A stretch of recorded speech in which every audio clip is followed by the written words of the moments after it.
What's up guys, my name's Jay and today we have got a brand new series where we just talk bollocks.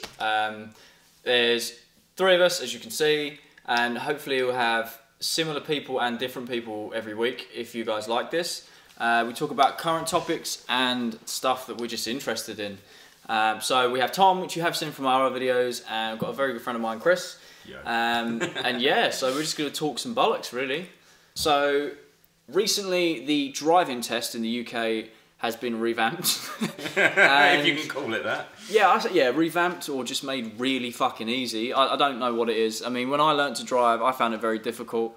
And I'm glad because it's maybe a better driver since passing. Indeed. But now what they've done is they are saying that your independent drive on your actual test is longer than what it is. That's okay. Yeah, I quite like that. I can get behind that. Yeah, I mean, I think when I did my test, it was about 6 years ago, and we had a 15-minute independent drive. Just follow some road signs and make sure you don't get lost. I like that. That's quite cool. Now they've extended that. I think it's to like half an hour. Don't quote me on that. I think it's around there. It's like double the time. But one of the biggest things that I find really stupid is the driver has to be able to use a Sat-Nav competently. The thing that was made to make driving easier and more convenient. You've now got to master it. Yeah, like, surely that's a bigger distraction than just driving. I mean, it's nerve-wracking having an examiner next to you. Yeah, but, you know, but it's one of those things that it's built into a lot of new cars. Yeah, there is that.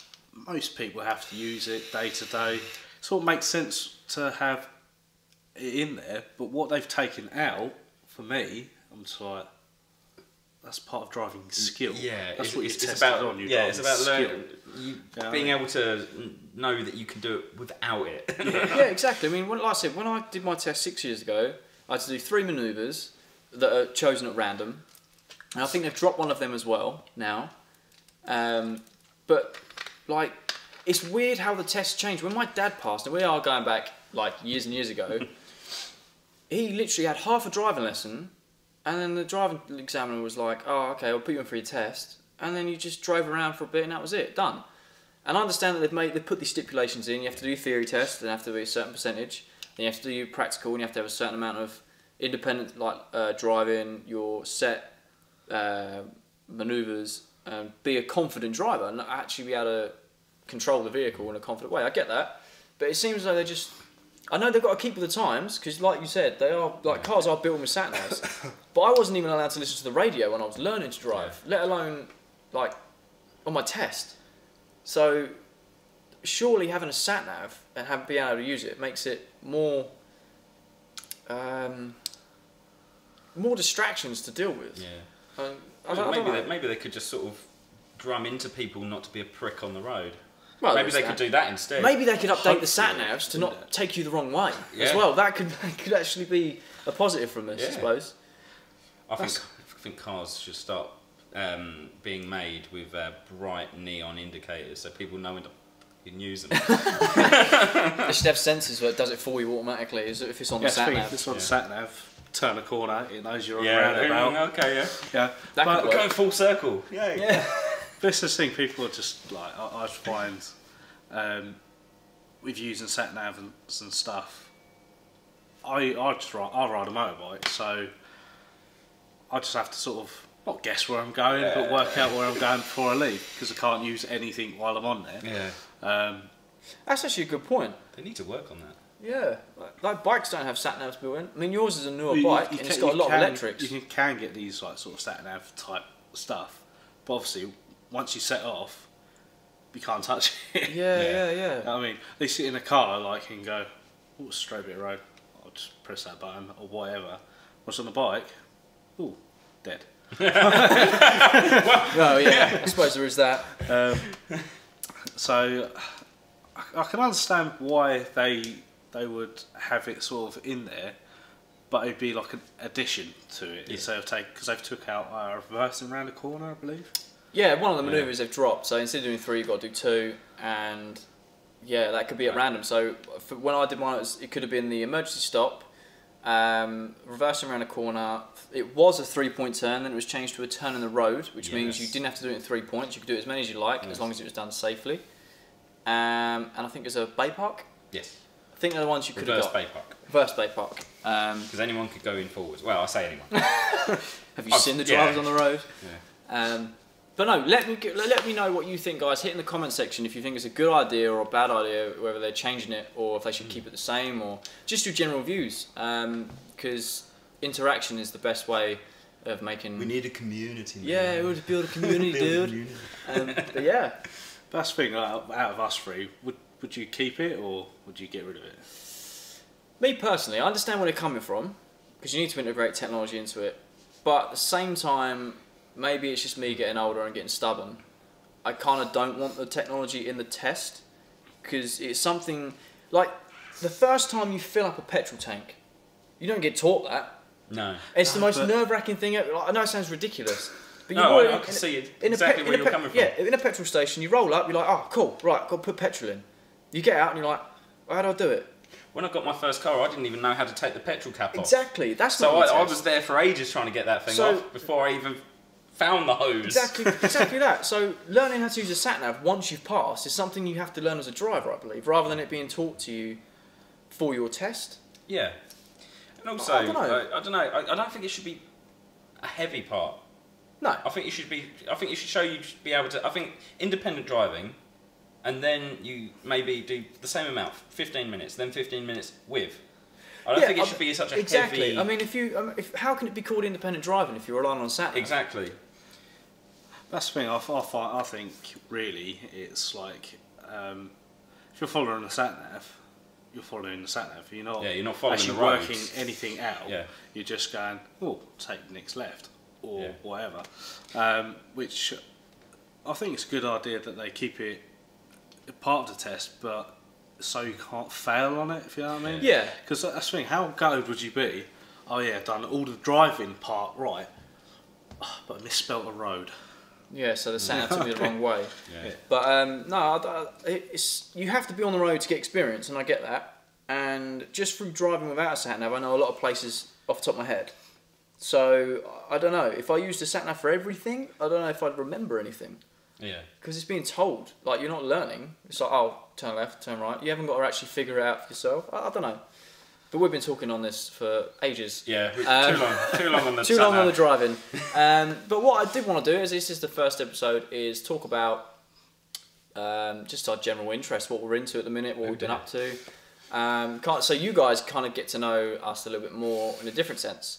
So who wants to start? Jay. Okay, I'll start. So obviously my channel, you guys have come in and watched most of my videos, you know, sort of things I've been into. But recently, one thing I haven't really talked about is TV series I've been watching recently with Nick, is American Horror Story. Really getting into that. Have any of you guys seen it? I have not. I haven't seen any of them. I would recommend it. I'm about 3 years too late because the world moves very fast and it's on Netflix, so it's been out a while. But no, I'm really enjoying it at the minute. It's like a set group of actors with a storyline for a whole season, and then once that season finishes, it's onto a whole new, different story but with the same actors. So the first one was called Murder House, and it was about a house and where murders happened. Pretty much, yeah. It is fantastic. like the directing, the acting is spot on. And then the second series that we watched was season 2. Was I don't actually know. I can't remember. It's really good as well.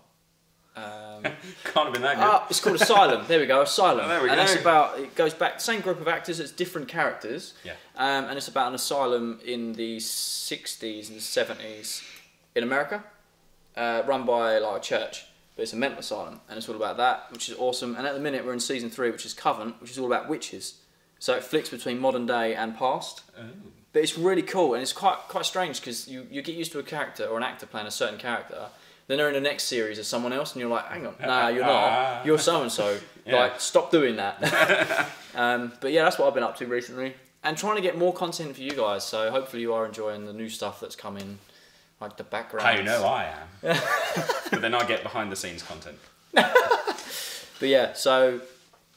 New backgrounds as well. We obviously Yes, look at this yeah, I know. place. Look at the wood. So I've been nice enough.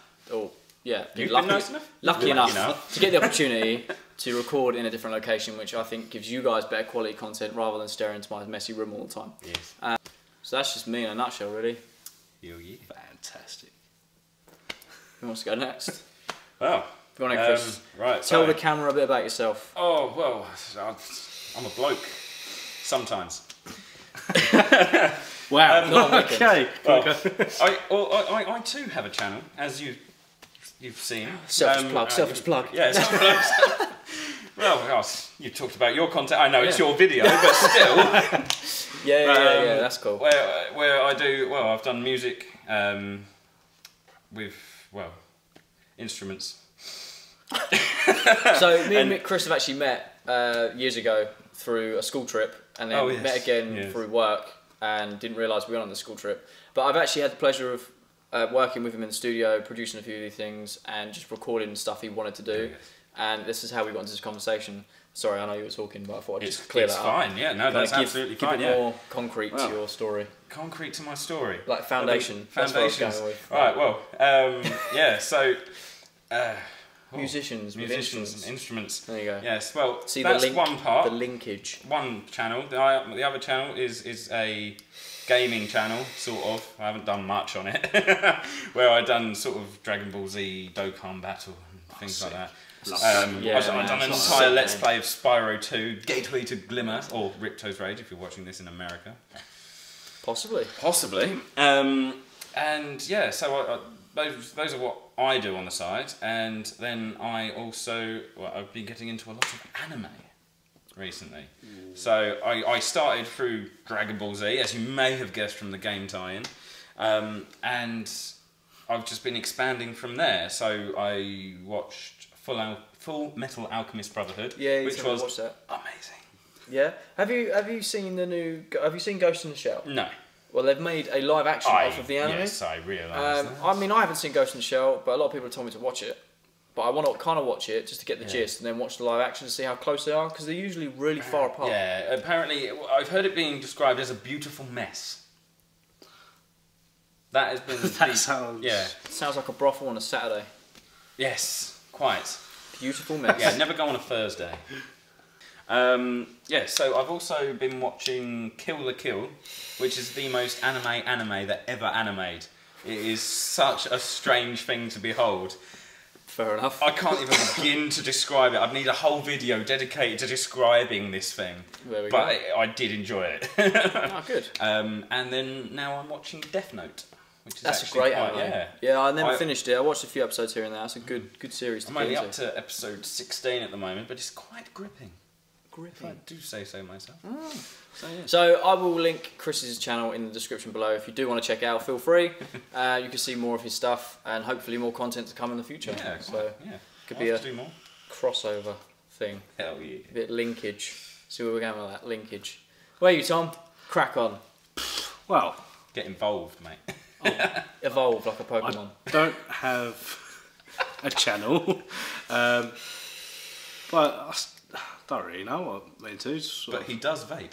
I vape. You know. I do vape. Yeah. Fed Nation, bruh. Fed Nation, bruh.